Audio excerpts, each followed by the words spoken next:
Squash the ego. Squash the ego.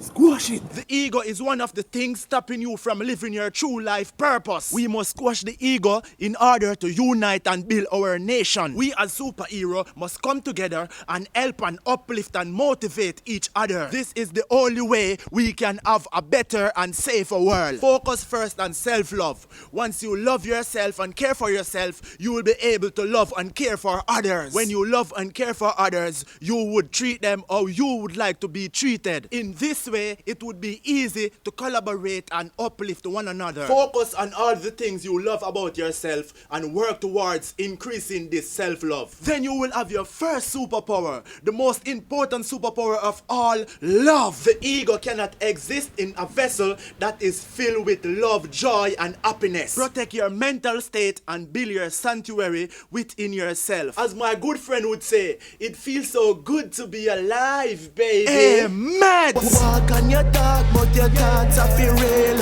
If you can't hear, then you have the A-Medz. A-Medz. A-Medz.